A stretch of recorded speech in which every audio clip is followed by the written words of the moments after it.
В маленькой китайской деревушке, затерянной среди холмов и зеленых рисовых террас, жил добродушный старик по имени Ли Чен. Его лицо было все в морщинах, а руки, загрубевшие от долгих лет работы на ферме, уход за домашним скотом, посадка овощей и сбор урожая. После смерти жены и того, как все дети выросли и отправились в шумный, суетливый мегаполис, Ли Чен остался один, со своей неловкой тишиной и ежедневными рутинными делами. Однажды ранним утром, когда солнечные лучи лишь начинали расползаться по влажной траве, старик, как обычно, вышел на работу. Густой туман еще скользил по земле, и он едва различал очертания соседних полей. Пахота требовала усилий. Он загонял плуг, направлял быка, старательно удерживая темп, чтобы не сбиться. Внезапно он услышал слабый пронзительный писк. Вскоре обнаружил куцый, едва шевелящийся комочек маленького брошенного щенка, прикрывшегося полупорванной тряпкой и покрытого засохшей грязью. Малыш был худ, словно брошенный в жертву стихиям, его глаза, едва открытые, отражали боль и страх. Личен ощутил волну сочувствия и, разумеется, испытывал старческую жалость. Ведь сам он давно оставил надежду, что еще кого-то полюбит. Его дети далеко, в бетонных джунглях города, обязательства и амбиции которых сменили семейное тепло на холодный комфорт. Старик подошел ближе. Щенок едва двигался. Личен опустил руки, чтобы осторожно подхватить его. И тогда увидел, что малыш еще дышит. Не думая о рисках, а может он болен, мелькнуло в голове, но, не сдерживая доброты, взял его и понес домой. Путь до хижины прошел в тишине. Щенок отдыхал в его руках, время от времени вздрагивал, словно боясь, что это снова сон. Как только они пришли, Ли Чен занялся неотложными делами. Развел теплый настой из трав, который он собирал летом и сохранял для подобных случаев. Ромашка, зверобой, мята. И растянул каплю кунжутного масла, чтобы смягчить сухую кожу щенка. Он дал малышу чистой воды и начать кормить рисовой кашей с кусочками мягкого рисового печенья. Позднее и с куриным бульоном, оставшимся от ужина. Все это он делал с такой преданностью, словно крошечная жизнь внутри птицы была его самым дорогим сокровищем. Дни быстро сменялись ночами. Каждое утро щенок выглядел немного бодрее, глаза открывались шире, хвост треснул, когда старик входил в дом, сыто и мирно урча в углу, где он лежал. Личан купал малыша в небольшой металлической миске, погружая его нежно, будто в теплую весеннюю лужу. С каждым днем животное крепчало, шерстка блестела, тело наполнялось силой, а взгляд — доверием. Старик тоже менялся. Исчезла часть тягостной тоски и одиночества, в сердце снова начала зарождаться искра заботы. Уже забытые вещи, чашка, оставленная на столе, или непокрытая тарелка, вновь оживали, когда щенок начинал стучать лапкой или пытался залезть на стул. Энергия щенка вытесняла тишину. Прошло несколько месяцев, и собака стала настоящим помощником на ферме. Когда Ли Чен выходил пасти коз или коров, пес бегал рядом, защищал от мелких хищников и отпугивал странных вредителей, которые пытались добраться до еды. Когда старик сеял семена, пес сторонился пугать птиц, но не давал им выскользнуть через проволочное ограждение огорода. Старик стал называть его Тянью, небо, потому что жизнь щенка словно упала с небес в его дом и сердце. С каждым днем связь между стариком и псом крепла. Они спали рядом, порой даже спали в одной постели. Старое ватное одеяло покрылось шерстью. Но Личен уже не огорчался. Ему стало плевать на материальные мелочи. Когда закатывали на ферме луговой скот, Тянь бодро махал хвостом, словно содержал их всю армию своей преданностью. Старик каждый вечер рассказывал ему о своих детях, как они выросли, что любят, какие учебные интересы, как Ли Чен мечтал, чтобы они вернулись. Собака слушала, склонив голову, будто понимала каждое слово, и всегда трогала его ладонь холодным носом. Пес рос необычайно быстро. К концу первого года он весил уже 100 килограммов. Огромные размеры, но все еще стройное, ловкое тело. Он мог бежать быстро через холмы, перепрыгивая через камни и лужайки. Старик с умилением наблюдал, как собака преследовала зайцев, доставала упавшие яблоки, когда они были недоступны. Однако самое удивительное ждало впереди. Со второго года жизни Тянь превзошел собой все представления. Он стал весить почти 300 килограммов.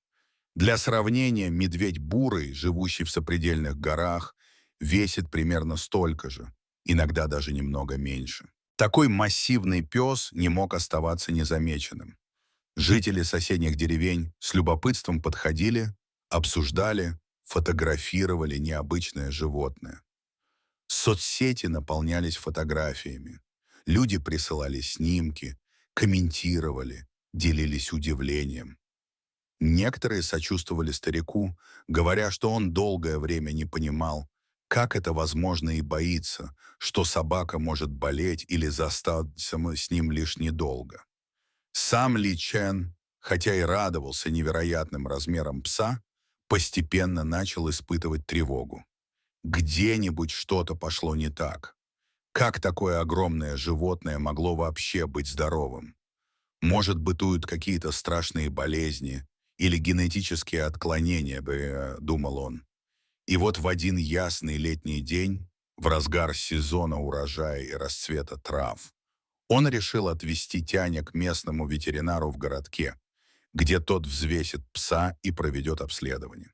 Ветеринар, человек не из самых молодых, но с опробованными руками и профессиональной хваткой, внимательно осмотрел щенка, слушал дыхание, проверял пульс, делал уколы, как обычно. Пациент лежал спокойно, не волнуясь от шума и суеты.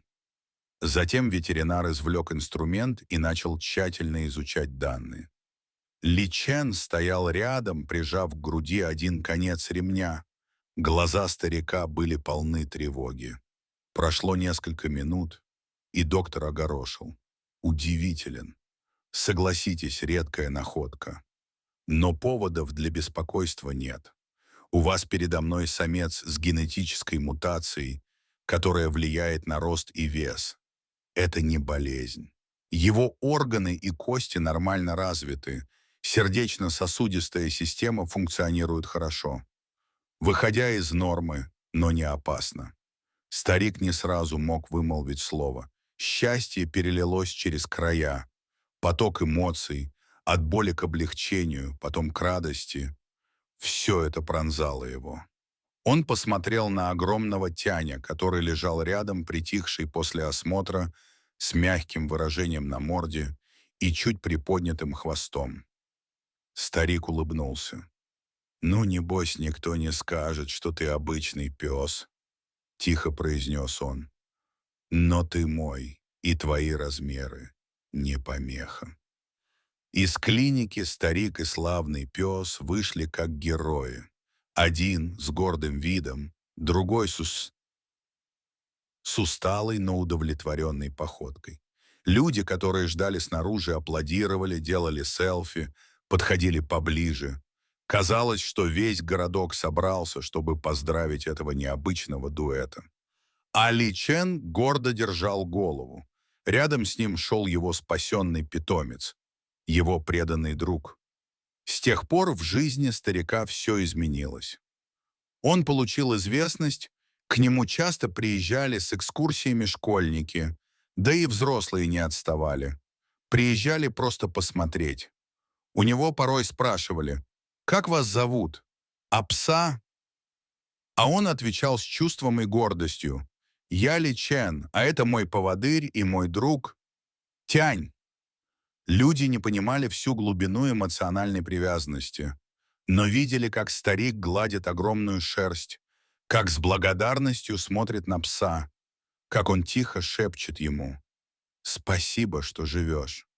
Старая хижина, раньше простая и пустынная, теперь превратилась в центр общения. Студенты художественных институтов приезжали рисовать гиганта, блогеры писали заметки, волонтеры интересовались, не нужна ли помощь. Но Ли Чен отвечал «Спасибо, но нам хорошо вдвоем». Всех удивлял тот факт, что пес, несмотря на свои размеры, был мягким и деликатным, прятал все под шерсток ласки и ни разу не рычал на тех, кто приходил к их двору. По вечерам они вместе выходили на пригорок неподалеку от рисовых террас.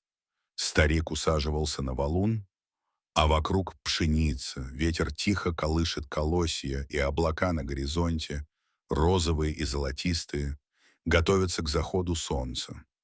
Присев рядом, пес прижимается к старчику, почти как подросток. Тихо, доверчиво. И они слушают. Звонкий птичий хор и мягкое жужжание лета.